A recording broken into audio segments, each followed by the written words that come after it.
السلام علیکم میری یوٹیوب فیملی، امید کرتی ہوں آپ سبھی ٹھیک ہوں گے۔ میں بھی ٹھیک ہوں، اور آج جس بیان پر میں ریاکشن دینے جا رہی ہوں وہ ہے اجمل رضا قادری کا۔ بہت ہی پیارا بیان ہے، آئیے میرے ساتھ مل کر سنیے۔ ویڈیو کا نام ہے قربانی کس پر فرض ہے۔ آپ یہ بیان ضرور سنیے اور اس پر عمل بھی ضرور کرنا۔ حضرت ابراہیم نے جب دین کے لیے نکلے تو جد و جہد کی، گھر کے اندر بھی گھر کے باہر بھی۔ آپ کے والد کا نام طارق ہے، وہ توحید پرست تھے، ایماندار تھے، پرہیزگار تھے۔ آپ کے چچا کا نام آذر ہے، وہ بت پرست تھے، بت بیچا کرتے تھے۔ حضرت سیدنا ابراہیم علیہ السلام جب میدان عمل میں نکلے تو حضرت ابراہیم علیہ السلام نے اپنے گھر سے جہاد شروع کیا، لڑنا پڑا۔ گھر کے اصولوں سے چچا نے جو رواج بنائے ہوئے تھے اس رواج سے ٹکرائے۔ فرمایا میں اپنے گھر کے اندر یہ بت پرستی نہیں ہونے دیں گا۔ چچا کو ایک دفعہ نہیں، بار بار 100 دفعہ سمجھایا۔ آپ کا چچا بت بنا کے بیچا کرتا تھا۔ حضرت ابراہیم علیہ السلام تھوڑے بڑے ہوئے تو کہنے لگا کہ چلو میرے ساتھ، تم بھی بت بیچنے ہیں، ہمارا کاروبار ہے۔ حضرت ابراہیم ساتھ نکلے تو بت پکڑا ہے، گندے پانی کے اندر اس بت کو ڈبوتے ہیں، کہتے ہیں کسی نے خریدنا ہے تو خرید لو، نہ یہ نفع دے سکتا ہے نہ نقصان دے سکتا ہے۔ جو اپنا آپ نہیں بچا سکتا تمہیں کیا بچائے گا، خریدنا ہے تو خرید لو۔ چچا کہنے لگا تو کاروبار چمکا رہا ہے کہ تباہ کر رہا ہے۔ گھر میں بڑے معاملات خراب ہوئے، جھگڑے ہوئے، لیکن حضرت ابراہیم علیہ السلام ایک منٹ کے لیے بھی اپنے گھر کے اندر بھی کمپرومائز کرنے کو تیار۔ یہ تھوڑا مشکل میں نے پہلو چھیڑ دیا ہے، یہ تھوڑا مشکل پہلو چھیڑ دیا ہے۔ بڑا سمجھدار آدمی ہے پر بیوی سے پردہ نہیں کرا سکتا، سیانا ہے، پنچایت کا بندہ ہے، جو اس سے آپ کہیں گے وہ بات یہ سنائے گا، لیکن کہتا ہے نہیں جی میں نے کوشش کر لی ہے۔ کس قسم کی کوشش ہے صاحب، یہ کیسے ہو گیا؟ حضرت ابراہیم علیہ السلام نے گھر کے اندر سے فرمایا نہیں کرنے دوں گا، گھر کے اندر بھی ٹکرائے۔ فرمایا تم جو بھی ہو، پاش کیا چچا کے اصولوں کو، اور باہر جب نکلے تو صرف علاقے کے چیئرمین سے نہیں ٹکرائے، ایم پی ایم این اے وزیر مشیر سے نہیں ٹکرائے، سپر پاور نمرود دنیا کا واحد حکمران تھا اس وقت، دوسرا کوئی حکمران ہی نہیں تھا، اکیلے حکمران سے جا کر ٹکرائے۔ کوئی ساتھ فوج نہیں تھی، کوئی ساتھ ان کے طاقت بظاہر دنیا داری کی کوئی نہیں تھی، پر حضرت ابراہیم جا کے ٹکرائے۔ اور میرے رسول پاک صلی اللہ علیہ وسلم نے سند بیان کی، فرمایا افضل الجہاد کلمۃ الحق عند سلطان الجابر۔ فرمایا سب سے افضل جہاد یہ ہے کہ تو ظالم بادشاہ کے سامنے کھڑے ہو کے حق بات بیان کر دے، یہ سب سے بڑا جہاد ہے، یہ سب سے افضل الجہاد کلمۃ الحق عند سلطان الجابر، سب سے بڑا جہاد۔ حضرت ابراہیم کھڑے ہو گئے، سپر پاور سے ٹکرائے۔ یہاں ہم لوگ حکمتوں کا شکار ہیں، دیکھیں گے، کریں گے، سوچیں گے، اور مولوی صاحب کو ویسے کہتے ہیں آپ پرہیز کریں سیاسی باتوں سے۔ بھئی اللہ کے ہر نبی نے جا کے وقت کے ظالم حکمران کو لتاڑا ہے، للکارا ہے، یہ تو مشن انبیاء ہے۔ حضرت سیدنا ابراہیم علیہ السلام نے جو اس کو جا کے کہا کہ تو جھوٹ بولتا ہے، تو جھوٹا ہے، تو خدائی کا دعویٰ کرتا ہے، تو بہت بڑا ظالم ہے، اور قرآن مجید نے اس ساری بات کو بیان فرمایا۔ حضرت ابراہیم علیہ السلام سے کہنے لگا میں رب ہوں، تو آپ نے فرمایا میرا رب تو وہ ہے جو زندہ کرتا اور مارتا ہے۔ تو پھر آپ حق بات بیان کریں گے تو اللہ مارے گا کہ بندہ مارے گا؟ کچھ بھی نہیں ہوتا، کیونکہ زندگی موت کس کے ہاتھ میں ہے؟ اللہ کے ہاتھ میں۔ زندگی موت اللہ، کچھ بھی نہیں ہوتا۔ انسان صحیح سمت کا تعین کرے اور صحیح چلے۔ حضرت علی شیر خدا سے کسی نے کہا تھا کہ آپ کے بڑی دشمنی ہے، کوئی محافظ رکھ لیں۔ آپ فرمانے لگے موت خود بہت بڑی محافظ ہے، وقت سے پہلے آتی ہی نہیں، بڑی محافظ ہے وقت سے پہلے۔ علامہ نورانی رحمت اللہ تعالیٰ علیہ کراچی جیسے شہر میں رہا کرتے تھے، جہاں گام گام پہ خطرہ تھا۔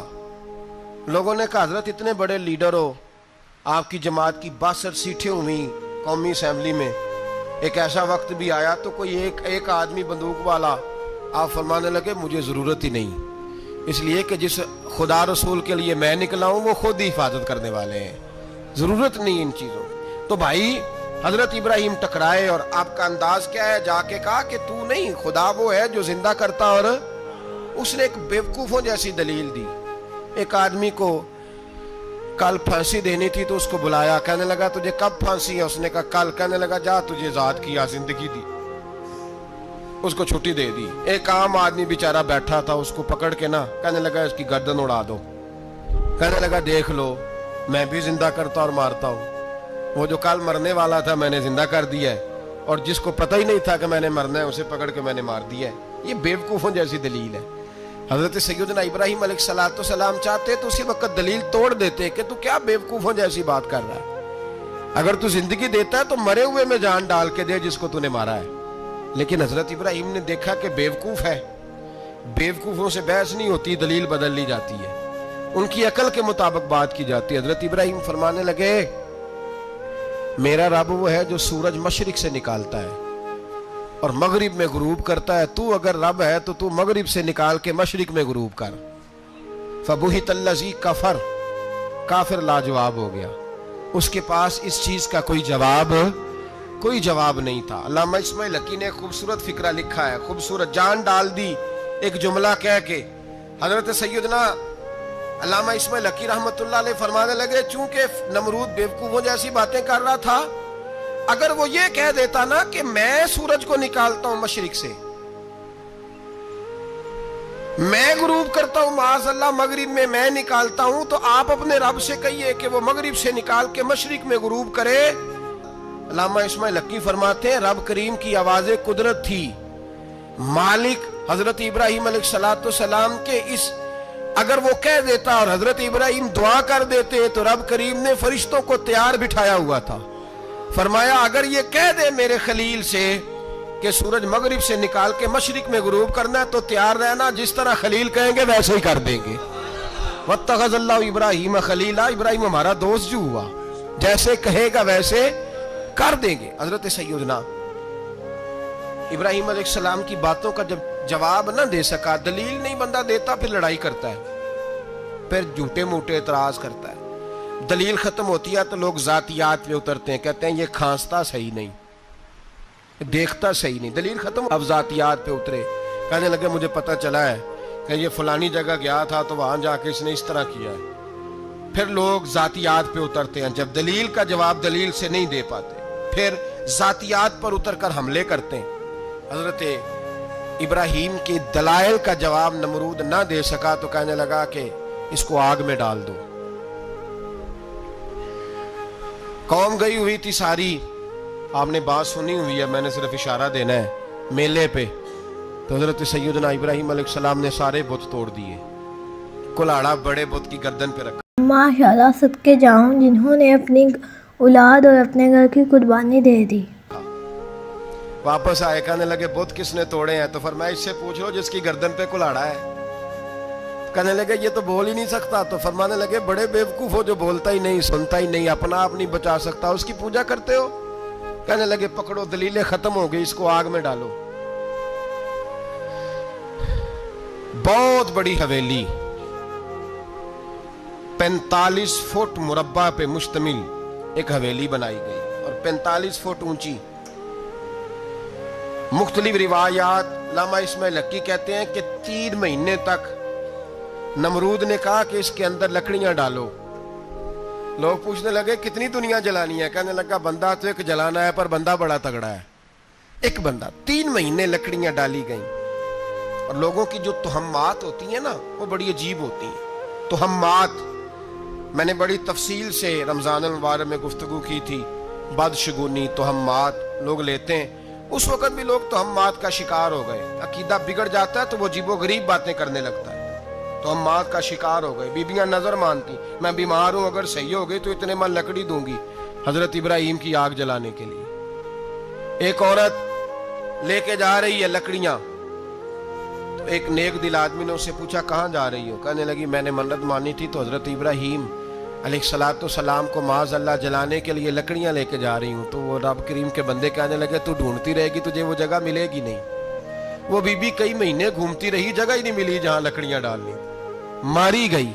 تہمات کا شکار ہوئے بہت سارے لوگ. تہمات کا بھائی, تہمات دین کے اندر منع ہے. تہمات دین میں کوئی نظر ماننا، کوئی کسی بزرگ کے مزار پہ جا کے سالے ثواب کے لیے کوئی چیز ماننا، یہ تو درست ہوا، لیکن غیر شرعی نظریں مان لینا کہ میں آگ کے گرد چکر لگاؤں گا، میں جناب وہاں جا کے یہ والا تماشا کروں گا، میں دھاگا باندھوں گا، میں رسا کاٹوں گا، میں وہاں گندے ہو سے پانی پیوں گا، ان کی شریعت اجازت، یہ توہمات ہیں، بدشگونی ہے، دین میں ان کی کوئی گنجائش۔ آپ نظر ماننے سے پہلے بھی کسی عالم سے رابطہ کریں کہ میں منت مانگنے لگا ہوں تو کیسے ماننی چاہیے، اس کا طریقہ پوچھیں، ایسے ہی غلط چیز کی منت تھوڑی مان لی جائے گی۔ بہرحال آمدام برسرے مطلب حضرت ابراہیم کے لیے آگ جلائی گئی، 45 فٹ اونچی آگ ہے، پرندہ بھی اوپر سے گزرتا ہے تو نیچے گر جاتا ہے جل کے، اتنے دن لگا کے آگ جلائی گئی۔ اب حضرت ابراہیم کو جلایا جانے لگا ہے۔ یہاں تو موجیں ہے نا، جو کسی ادارے کا سربراہ ہے اس کے لیے موج ہے، کسی جگہ آفیسر بن گیا تو موج ہے، پیر صاحب کے لیے موج ہے، علامہ صاحب کے لیے موج ہے، خطیب صاحب کے لیے موج ہے۔ جلنا کس کو پڑتا ہے؟ وہاں کوئی نہیں رہا اللہ ماشاءاللہ، وہ لوگ گزر گئے جو تکلیفیں سہ کے کام کرتے تھے، گزر گیا زمانہ۔ حضرت سیدنا ابراہیم علیہ السلام کو جلایا جانے لگا ہے تو اب اتنی بڑی آگ ہے تو ڈالے کیسے؟ شیطان نے تجویز دی کہ منجنیق بناؤ، منجنیق، بڑے بڑے بانس باندھ کے ان کے نیچے رسا باندھو، وہ جس طرح جھولنے کے لیے جھولا بنایا جاتا ہے اس طرح ایک منجنیق پرانے زمانے میں اس میں پتھر رکھ کے پھینکے جاتے تھے دشمنوں پہ، وہ منجنیق بنائی گئی کہ دور سے حضرت ابراہیم کو پھینکیں گے، ہاتھ حضرت ابراہیم کے باندھ دیے، پاؤں مبارک باندھ دیے، پوری زمین پہ ایک نام لینے والا خدا کا، اور اس کو آج رسیوں میں جکڑا ہوا ہے۔ جب پھینکا جانے لگا نا آگ میں، حوریں رونے لگی، فرشتے تڑپنے لگے، اے اللہ یہ کیا ہونے لگا ہے، ایک تیرا خلیل اور وہ بھی آگ میں۔ فرمایا جاؤ جا کے اس سے کہو اگر تمہاری مدد لیتا ہے تو اسے بچاؤ۔ ہوا کا فرشتہ آیا، کہا ابراہیم اگر تو کہے، او بھائی ان چیزوں کو کہانی سمجھ کے نہ سنا کریں، یہ داستان نہیں، یہ وہ طریقے ہیں جو ہمارے رسول نے ہمیں اپنانے کا حکم ارشاد فرمایا ہے، جو عقیدے، یہ وہ نظریات ہے جو ہمیں اوڑھنے کو کہا گیا، اپنے رب کریم کی رضا پہ راضی رہنے کے یہ وہ خوبصورت مواقع ہیں صوفیاء نے جن کو بنا کر سمجھا کر ہم تک پہنچایا ہے۔ یہ ہے اہل طریقت کی باتیں، وہ کہتے ہیں یار جس حال میں رکھے راضی رہنا ہے۔ حضرت ابراہیم علیہ السلام کو پھینکا جا رہا ہے، فرشتہ آیا، اے اللہ کے خلیل اگر حکم دو تو اتنی ہوا چلاؤں کہ نمرودی جل جائیں سارے، آگ ان پہ پھینک دی جائے۔ آپ نے فرمایا تو جا، تجھ سے مجھے کوئی کام نہیں۔ تھوڑی دیر کے بعد پانی کا فرشتہ آیا، کہا حضور اتنی بارش برساؤں گا کہ آگ بجھ جائے گی۔ فرمایا تو جا، تجھ سے کوئی کام نہیں۔ اب جب منجنیق میں رکھ دیے گئے، آگ میں جانے کا لمحہ ہے، تیاری ہے، حضرت جبریل امین حاضر خدمت ہوئے، کہا ابراہیم کوئی حاجت؟ فرمایا تجھ سے کوئی نہیں۔ کہا چلو مجھ سے نہیں تو رب کریم سے ہی بات کر لو، مجھے پتا ہے میں چھوٹا ہوں، آپ مجھ سے مدد کیوں لو گے، رب کریم سے ہی بات کر لیں۔ تو حضرت ابراہیم کہنے لگے جبریل یہ بتا، رب کو نہیں پتا اس کا خلیل کس حال میں ہے، اسے نہیں پتا میں کس حال میں ہوں، میرے ہاتھ بندے ہیں، پیر بندے ہیں آگ میں، اسے نہیں پتا، بتایا تو اسے جاتا ہے جس سے خبر نہ ہو، تو اگر اسے پتا ہے تو اگر وہ جلانے پہ راضی ہے تو میں بھی جلنے کو تیار ہوں، میں تیار ہوں، میں تیار ہوں، اسے کہو ٹھیک ہے۔ حضرت سیدنا ابراہیم علیہ السلام کو منجنیق میں ڈال کے جو پھینکا آگ میں، یا نار کونی بردم و سلاما علی ابراہیم، اللہ نے فرمایا اے آگ میرے ابراہیم پہ ٹھنڈی بھی ہو جا اور سلامتی والی بھی ہو جا۔ حضرت ابراہیم کو دو فرشتوں نے بٹھا دیا زمین پہ، پھول کھلے ہیں، کونپلیں مہک رہی ہیں، کلیاں خوشبو دے رہی ہیں، حضرت ابراہیم نے سر سجدے میں رکھ دیا، سبحان اللہ والحمدللہ ولا الہ الا اللہ واللہ اکبر۔ حضرت ابراہیم اللہ کی تسبیح پڑھنے لگے۔ ماشاءاللہ، سبحان اللہ، کیا خوبصورت اجمل رضا قادری نے بیان کیا ہے۔ ماشاءاللہ، آپ کو بھی قربانی کرنی چاہیے۔ اگر ویڈیو اچھی لگے تو لائک سبسکرائب کر دینا اور کمنٹ میں ماشاءاللہ ضرور لکھنا۔ باقی ملتے ہیں اگلی ویڈیو میں، شکریہ۔